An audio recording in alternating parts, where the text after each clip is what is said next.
definitely not going to be boring. There's a lot of fighting and action in it, so if you like fighting films, then this is definitely the film for you. There's also a really good twist at the end. You just need to watch it and see. Thank you so much for watching this video, guys. Not just for me, but all my group. We've worked so hard, right from first year through to our third year now.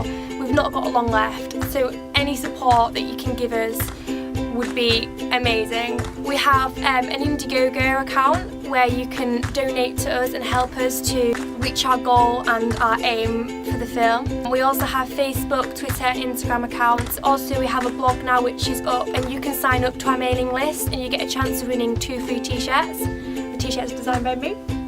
So definitely do that if you can. And anyway, I'm off now to finish off editing because I literally have. How long do you have left, Kieran? Just a month.